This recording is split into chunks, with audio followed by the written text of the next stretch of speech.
नमस्कार दोस्तों। तो आज हम बात करेंगे वुमेन आईपीएल के match Gujarat versus RCB women की। सबसे पहले पिच की बात कर लेते हैं। तो यहाँ पर ये कल वाला जो पिच यूज़ हुआ था उसकी, ठीक है। तो यहाँ पर कुछ मूवमेंट स्टार्टिंग में देखने को नहीं मिले थे, चाहे वो शुभमन इस्माइल हो या दूसरे इनिंग में कैप और अपने शिखा पांडे को थोड़ी बहुत मूवमेंट देखने को मिली थी, लेकिन उतनी अर्ली मूवमेंट थी नहीं फास्ट बॉलर के लिए। लेकिन फिर भी फास्ट बॉलर के लिए पिच कंपेयर टू स्पिनर के लिए अच्छी लग रही है। तो मुझे लग रहा है कि आज ये वाली पिच यूज़ होंगी, क्योंकि लास्ट वर्ल्ड कप में भी ये दो पिचेज यूज़ हुई थी, ठीक है। ये सेंट्रल विकेट है और ये साइड वाली विकेट है, जहाँ पर एक साइड की बाउंड्री काफ़ी छोटी है, जिसका बल्लेबाजों ने काफ़ी बढ़िया फ़ायदा भी उठाया यहाँ पर। लेकिन यहाँ से आपको सभी ओर से बाउंड्री एक जैसी ही दिखेगी, ठीक है। ये सेंट्रल विकेट है। तो ये हो गई पिच की बात। तो यहाँ पर आप उम्मीद करेंगे कि 170-80 वाला गेम आपको देखने को मिलेंगे। लेकिन जैसे जैसे क्या टूर्नामेंट आगे बढ़ेगा, ये पिच ड्राई होगी और स्पिनर के लिए काफ़ी हेल्पफुल होने वाली है। तो ये बात भी आप नोट कर लीजिए। लेकिन अभी बैलेंस है, टॉप ऑर्डर को थोड़ा बहुत ज़्यादा एडवांटेज है, नोटेबल पॉइंट ये है। तो दोनों टीमों की कंपैरिजन करेंगे तो जाहिर सी बात है आरसीबी वुमेन आपको बेटर दिखेगी, बॉलिंग से भी बैटिंग से भी, चारों ओर से आपको बेटर दिख रही है। लेकिन गुजरात वुमेन में मुनी, ओल्ड्रावाड और टॉप 3 अच्छे हैं। बाकी कुछ मीन्स के स्ट्रांगली आप देखेंगे एक बैटर या एक बॉलर कोई 5 विकेट ले जाए या एक बैट्समैन कोई 80-90 रन कर दे, तो ही आप इनसे उम्मीद करेंगे कि ये लोग गुजरात वुमेन यहाँ पर विन कर सकती है। बाकी वेरी लो चांस है, मैं 20% चांस दे रहा हूँ कि गुजरात ये मैच विन करेगी। जिस तरीके से आरसीबी के लास्ट मैच में फॉर्म आया था उसके हिसाब से मैं बात कर रहा हूँ दोस्तों। तो आपको एक बात नोट कर लेनी है, विनिंग टीम कौन सी दिख रही है और मैक्सिमम प्लेयर आपको किसके पिक करने हैं, ठीक है। तो आगे आप सिनारियो देखेंगे तो मैं आपको समझाऊंगा कि किस तरीके से आप आरसीबी के प्लेयर पिक कर सकते हो, आरसीबी के कौन सा बेस्ट कैप्टन क्या वाइस कैप्टन है और किस एंगल से आप सोच सकते हो। तो सबसे पहले मैचअप देख लेते हैं दोस्तों। आरसीबी के बैटर देख लीजिए, गुजरात के बॉलर देख लीजिए, बाद में आप ही डिसाइड कर लीजिए कि कौन बैटर है। साफ जाहिर सी बात है आरसीबी के बैटर आपको काफ़ी हैवी दिखेंगे। तो सबसे ज़्यादा स्कोर करने के चांस यहाँ पर मंदना, पेरी और ऋचा घोष के लग रहे हैं, क्योंकि तीनों अपने पीक फॉर्म में है और अगर मीन्स के सेटअप हो गए तो फिर लंबी इनिंग के लिए जाने जाते हैं, ठीक है। तो यहाँ पर गुजरात के बॉलर की बात करें तो कैथरीन बार्स जो है वो काफ़ी मीन्स की कंसिस्टेंट बॉलर देखी है। भले ही उसको लास्ट मैच में विकेट ना मिला, उसके आगे भी आप देख लीजिए तो अच्छी खासी उसको अर्ली मूवमेंट मिलती है, तो फिर ओपनर को आउट करती है वो, ठीक है। तो मंदना या आपने मेघना दोनों में से किसी एक को आउट कर सकती है। आप हाई चांस है कि आप मेघना के बारे में ही सोचेंगे, क्योंकि मंदना सेफ है फास्ट बॉलर के खिलाफ, स्पिनर के खिलाफ थोड़ी कमज़ोर है, लेकिन मेघना फास्टर के खिलाफ तो काफ़ी स्ट्रगल करती है, ठीक है। तो ये आप एक बात नोट कर लीजिए। और दूसरी, कौन मैक्सिमम रन करेगा और कौन किसको आउट कर सकता है, ये मैचअप आप सोच लीजिए, ठीक है। तो तनुजा कन्वर सबसे बेस्ट बॉलर है गुजरात की। कौन से भी वक्त आप उनको बॉल पकड़ा दो, फील्डर भी काफ़ी अच्छी है और बैटिंग से भी आपको बैकअप दे जाती है तनुजा, ठीक है। तो तनुजा बार्स और अपनी 3 बैट्समैन के बारे में बता दिया था कि क्या आपका माइंड एकदम क्लियर हो जाए दोस्तों कि किस तरीके से आपको पिक करने हैं प्लेयर को।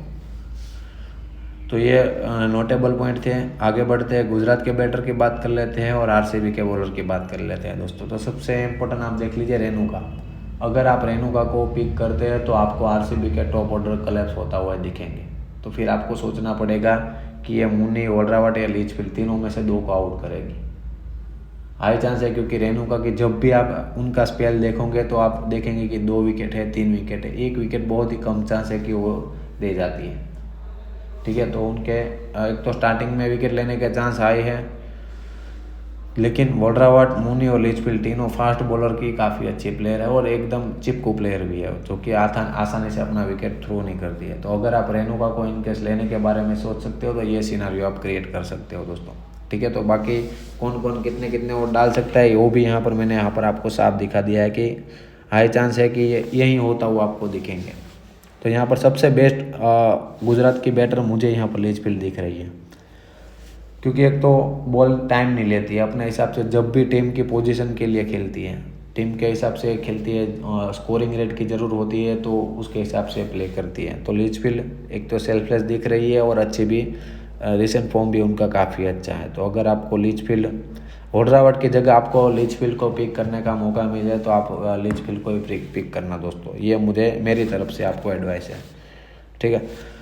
तो मोलिनवेक्स आरसीबी की सबसे सेफ बॉलर है, क्योंकि पावर प्ले का 5वां 6वां ओवर डालती है, विकेट जाने के गिरने के चांस हाई होते हैं, और एक तो लास्ट 19वां 20वां ओवर डालती हैं। तो मोलिनवेक्स 80% चांस है कि मैं आपको यहाँ पर आपको देखता हुआ मिले कि ये विकेट लेंगी ही लेंगी। ठीक है। रेणुका का जैसा मैंने आपका टॉप ऑर्डर के बारे में प्रेडिक्शन बताया, उस तरीके से आपको सोचना है। तो रेणुका अगर टॉप ऑर्डर को दोस्तों आउट करती है तो मूनी, ओल्डा और लिचफील्ड, ये तीनों में से किसी को लंबी इनिंग खेलनी पड़ेगी अगर गुजरात को ऑल आउट होना नहीं है। तो अगर रेणुका ने स्टार्टिंग में 2 विकेट ले लिए तो फिर आप देखेंगे उसके पास कोई मीन्स की बैटर है ही नहीं वैसा कि जो 50-60 रन की इनिंग खेल सकते हैं। एस्पेक्ट के मैं गार्डनर की बात नहीं कर रहा हूँ दोस्तों, क्योंकि गार्डनर का भी आप देखेंगे रिसेंट फॉर्म उतना अच्छा है नहीं। ठीक है। बाकी रेणुका अगर 3-4 ओवर में 2 विकेट ले गई तो फिर टॉप ऑर्डर को ही आउट करेंगी। फिर वेरेम, शोभना, मोलिनवेक्स सब के लिए आसानी से रास्ता खुल जाएगा, क्योंकि उन क्वालिटी के बल्लेबाज है नहीं। तो उस तरीके से आपको सोचना पड़ेगा, 4 बॉलर चाहिए होंगे आरसीबी के। ठीक है। अगर रेणुका को आप ले रहे हो तो फिर आपको प्रेडिक्ट करना ही पड़ेगा कि गुजरात ऑल आउट होगी। ठीक है। उस तरीके से आपको जीएल में टीम क्रिएट करनी है। अभी सिनेरियो कैसे क्रिएट करना है दोस्तों मैं आगे आपको बताऊंगा। तो बेस्ट कैप्टन वाइस कैप्टन मेरे एनालिसिस के हिसाब से गार्डनर, अगर आप एसएल खेल रहे हो तो गुजरात अगर बॉलिंग करती है तो आँख बंद कर लीजिए और कैप्टन बना दीजिए गार्डनर को, क्योंकि 4 ओवर उसमें से 2 ओवर आपको देखने को मिलेंगे नंबर 4-5 पर बैटिंग, जो कि 30-40 रन, 2 विकेट, आसानी से आपको 100 पॉइंट दी जाएगी।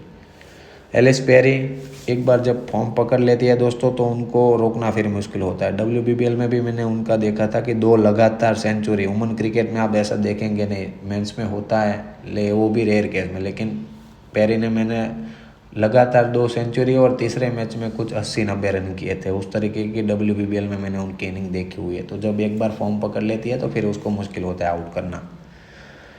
डिवाइन तीसरी ऑप्शन है दोस्तों। डिवाइन के बारे में मैं बता दूं, अगर आप डिवाइन को कैप्टन कर रहे हो तो उनको आपको बॉलिंग सेव तो आपको सेव दिख रही है, 1-2 विकेट हर एक मैच में ले रही है, लेकिन उनके बैटिंग स्कोर भी चाहिए होंगे, जो कि उतने अच्छे फॉर्म में नहीं है, लेकिन क्वालिटी है उनके पास। अगर मीन्स के 7वें-8वें ओवर में उनकी बैटिंग आ गई तो आपको 30-35 रन और 2 विकेट आपको दे सकती है डिवाइन। लेकिन उसके लिए आपको सोचना पड़ेगा मंदना या मेघना दोनों में से एक जल्दी आउट हो जाए, फिर ये दोनों 7वें-8वें या कुछ ऐसे मिडल ओवर में आउट हो जाए, क्योंकि 13वें-14वें ओवर में फिर विकेट गिरी तो फिर ऋचा घोष आएगी, फिर उनकी अपने डिवाइन के बैटिंग आने के चांस फिर कम हो जाएंगे। मीन्स कि 1-2 ओवर मिलेंगे उनको, आए नहीं मिलेंगे उतने। तो उस तरीके से सिनारियो आपको मीन्स कि दोस्तों जो भी आप कैप्टन कर रहे हो उनके लिए आपको बेस्ट सिनारियो क्रिएट करना है कि किस तरीके से उसको मैक्सिमम पॉइंट करने का चांस मिले। जैसा कि मैं आपको बता दूं, मैं वेरम को कैप्टन कर रहा हूँ तो वेरम के लिए मुझे 5 ओवर एटलीस्ट बैटिंग चाहिए होंगी, 4 ओवर उसको कोटे के पूरे करने पड़ेंगे, वो किस टाइम पे डालेगी, किसको आउट कर सकती है, वो सब सिनारियो आपको दिमाग में क्रिएट करने पड़ेंगे, तभी जाके ये जीएल में आपकी गेम बनती है दोस्तों। ठीक है। सारे के सारे पॉइंट अभी मैंने आपको आइडिया हो गया होगा कि किसको पिक करना है, कौन किसके खिलाफ थ्रेट हो सकता है, और पिच के बारे में भी मैंने आपको बता दिया है। तो ओवरऑल बैटर के लिए थोड़ी ज़्यादा एडवांटेज है यहाँ पर, लेकिन फास्ट बॉलर के लिए मूवमेंट है एटलीस्ट, नहीं ऐसा कुछ है नहीं। ठीक है। तो ये आपके लिए हो गए इम्पोर्टेंट पॉइंट। तो उम्मीद कर रहा हूँ दोस्तों कि आपका जो मेरा प्रेडिक्शन है वो आपको काफ़ी पसंद आ रहा है और आगे भी आप ऐसे ही सपोर्ट करते रहेंगे।